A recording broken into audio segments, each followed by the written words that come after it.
Expressing opinion and feelings, यानी opinions, अपने विचार व्यक्त करना, अपनी भावनाएं व्यक्त करना। टू बी ऑनेस्ट, यानी ईमानदारी से अगर कहें, I think this is amazing, यानी मुझे ये बहुत आश्चर्य भरा लग रहा है, मुझे ये बहुत आश्चर्य भरा लग रहा है और बहुत दिलचस्प लग रहा है, बहुत अच्छा लग रहा है। टू बी ऑनेस्ट यानी मैं सच्चाई से बता रहा हूँ। ऑनेस्ट मतलब क्या हो गया? ईमानदारी। ऑनेस्ट मतलब क्या हो गया? ईमानदारी। अगला देखते हैं, personally I am not a big fan of that, यानी कोई किसी टॉपिक पर बात कर रहा है और आप कह रहे हैं व्यक्तिगत रूप से। पर्सनली मतलब व्यक्तिगत रूप से। जब हम लोग हिंदी में बोलते हैं व्यक्तिगत रूप से मेरी ये सोच नहीं, तो वहां बोलेंगे personally. Personally I am not a big fan of that, यानी कोई किसी टॉपिक पर बात कर रहा है, उसके लिए दैट यहाँ पर यूज किया गया है। तो आप कह रहे हैं कि मैं उस चीज का बहुत बड़ा फैन नहीं हूं, मैं उस चीज का बहुत बड़ा फैन नहीं हूं। I feel like this is the best decision ever, और आप कह रहे हैं कि मुझे ऐसा लगता है, आई फील मतलब महसूस करता हूँ, I feel like this is the best decision ever, ये आज तक का सबसे अच्छा डिसीजन है जो अभी तक लिया गया है। इन माई ओपिनियन, मेरे विचार से this could be a game changer. Game changer बहुत इंपॉर्टेंट फ्रेज है। गेम चेंजर का मतलब क्या हो गया? जो हम लोग कहते हैं कि यहां से पूरी बाजी पलट जाएगी, यहां से पूरा पासा पलट जाएगा। यानी इन माय ओपिनियन, मेरे विचार में, this could be a game changer, यानी ये डिसीजन जो है ये गेम चेंजर हो सकता है। यानी इस डिसीजन से जीत या हार है ना, विन लॉस, ठीक है। मान लो हार रहे हो तो हार के हो एक तक इस डिसीजन से जीत जाए, यानी गेम चेंजर हो ये, ठीक। किसी मान लो गेम में कोई हार रहा है और वहां पे उसने एक डिसीजन लिया, उसके बाद गेम उसकी जीत की तरफ पलट गया। I have a strong feeling this will turn out great, और कोई कह रहा है, जैसे हम लोग अंदर से बोलते हैं कि हमें यार अंदर से फील हो रहा है कि ये बहुत अच्छा होगा, ये काम बहुत अच्छा होगा। तो I have a strong feeling, मेरे अंदर स्ट्रॉन्ग फीलिंग है दैट दिस डिसीजन, ये मेरा जो निर्णय है, this will turn out great, ये निर्णय मेरा बहुत अच्छा बनेगा। I will turn out great.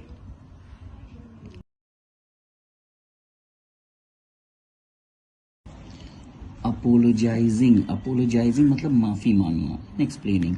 अब इस तरह के सेंटेंसेस कैसे यूज किया जाता है, देखिए, आई एम सो सॉरी, यानी मैं बहुत माफी मांगता हूँ। अबाउट दैट, यानी दैट क्या हो गया? दैट मतलब किसी चीज के लिए हम बोल रहे हैं, यानी मुझसे जो गलती हुई उसके लिए I am very so sorry about that.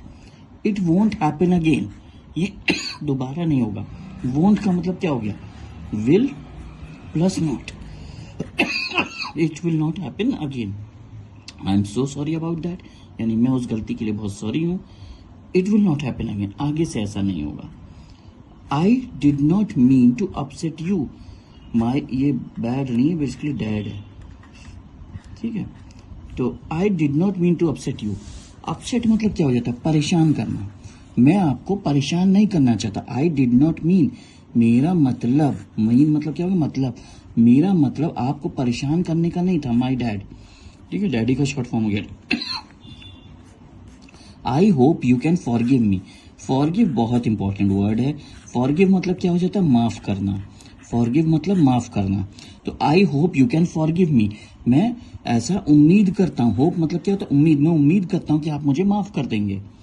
That was totally unintentional, I apologise. Apologise मतलब क्या हो जाता है? माफी मांगना। अपोलोजाइज इंपॉर्टेंट वर्ड है, इसका मतलब क्या होता है? माफी मांगना। तो that was totally unintentional, that मतलब क्या हो गया? किसी घटना की बात कर रहे हैं, ठीक है, कि वो टोटली अनइंटेंशनल था। टोटली मतलब पूरी तरह से, अनइंटेंशनल जैसे हम लोग हिंदी में बोलते हैं, वो पूरी तरह से मेरा इरादा नहीं था ऐसा।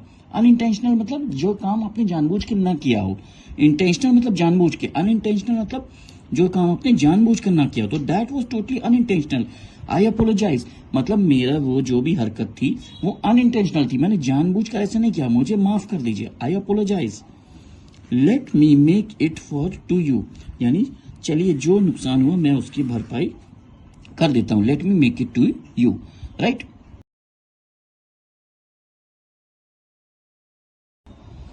एक्सप्रेसिंग सरप्राइज एंड एक्साइटमेंट, यानी ऐसे सेंटेंसेस जिसमें सरप्राइज और एक्साइटमेंट हो। जैसे for example, no way, that's unbelievable. अब ये जो अनबिलीवेबल वर्ड है बहुत ज़्यादा इंपॉर्टेंट है। बिलीवेबल मतलब क्या होता है? जो विश्वास योग्य हो। अनबिलीवेबल जो विश्वास योग्य ना हो, यानी मतलब जो उस पर विश्वास नहीं किया जा सकता, कि इतनी बड़ी कोई खुशी मिल गई हो जिस पे विश्वास ना हो रहा हो, ठीक है। नो वे, दैट्स अनबिलीवेबल, यानी ऐसा तो मैं सपने में भी नहीं सोच सकता था, ठीक है, कि ऐसा हो जाएगा। यू आर किडिंग, राइट, यानी तुम मजाक कर रहे हो। यहाँ पर किडिंग का मतलब है मजाक कर रहे हो, यू आर किडिंग मतलब तुम मजाक कर रहे हो। That's insane. इनसेन का बेसिकली अर्थ क्या होता है? इनसेन का अर्थ होता है बहुत गजब, बहुत गजब, बहुत अच्छा। तो द यू आर किडिंग, तुम मजाक कर रहे हो, दैट्स इनसेन। ठीक है, अनबिलीवेबल का मैंने बताया जिसपे विश्वास आपको एकदम ये जिस टर्म्स में यूज हो रहा है इसका मतलब आपको बिल्कुल बिलीव नहीं हो पा रहा है, यानी इतना पॉजिटिव सेंस में यूज हो रहा है, that's unbelievable. Are you serious? क्या तुम सचमुच में सीरियस हो? That's amazing. क्या तुम सचमुच में सीरियस बात कर रहे हो? यानी उसने किसी ने आपसे कोई ऐसी बात कही जो इतनी खुशी की बात है, जो आपको बिलीव नहीं हो रहा था, आप कह रहे हैं that's amazing. I can't believe this is actually happening. मैं सचमुच में बिलीव नहीं कर पा रहा हूँ कि ये सचमुच में ऐसा हो रहा है। जैसे हम लोग कई बार हिंदी में बोलते हैं कि यार मुझे विश्वास नहीं हो रहा है कि ऐसा सचमुच में काम हो रहा है, ऐसा सच में सही में हो रहा है। That's absolutely incredible. इनक्रेडिबल मतलब अविश्वसनीय एक तरह से ये, ठीक है।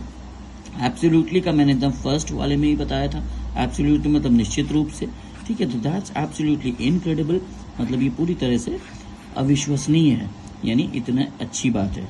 तो इसी तरह देखिए आपको अपने जो हिंदी सेंटेंसेस है ना उसको इंग्लिश में कन्वर्ट करना है और इंग्लिश बोलना सीखना है, क्योंकि ये सारे सेंटेंस आपने देखा होगा हम लोग रोज बोलते हैं।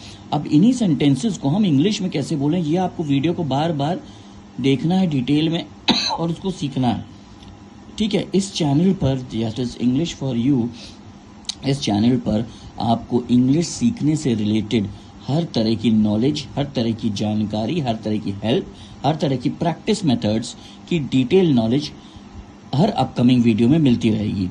So subscribe the channel and watch every video of this channel without skipping the video so that you can gain more knowledge about English, right.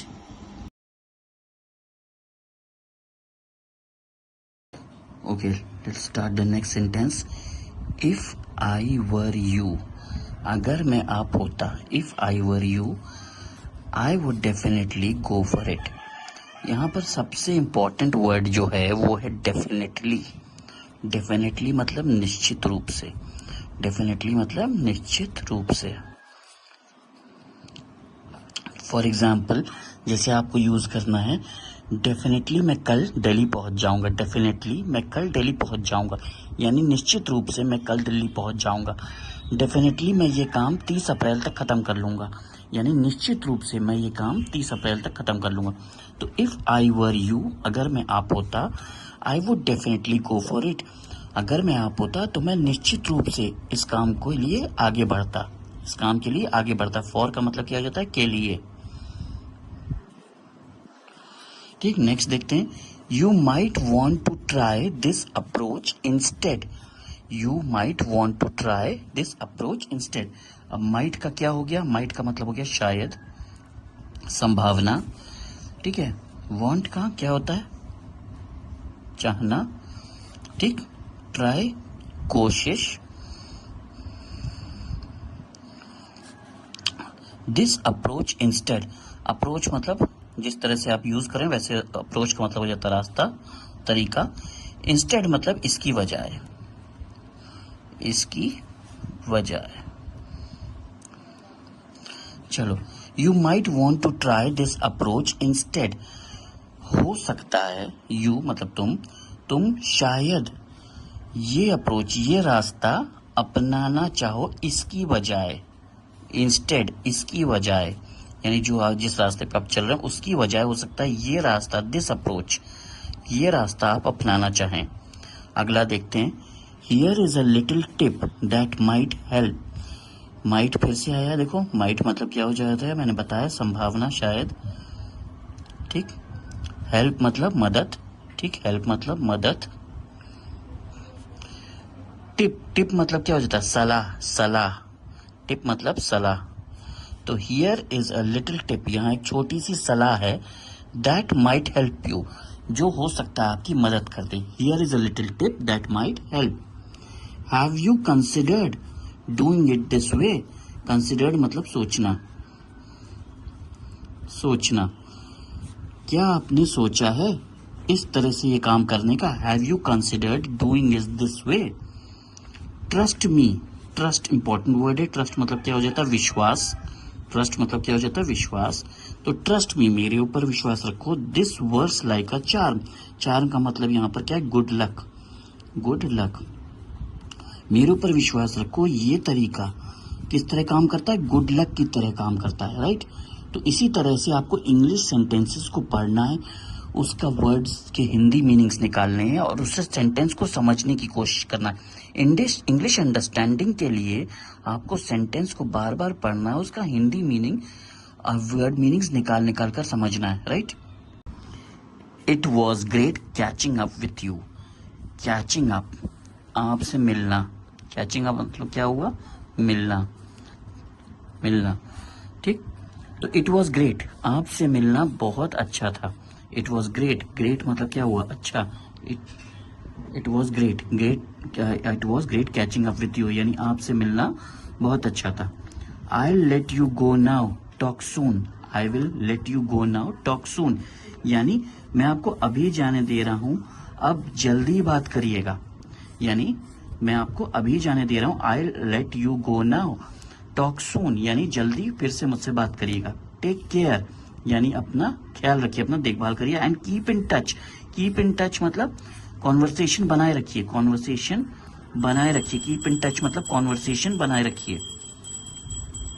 Looking forward to our next chat, looking forward to our next chat, यानी हमारी जो अगली conversation होगी, next conversation, next conversation, उसका मैं इंतजार कर रहा हूं, उसका मैं इंतजार कर रहा हूं। लुकिंग फॉरवर्ड का मतलब क्या हो गया? इंतजार, इंतजार करना, इंतजार।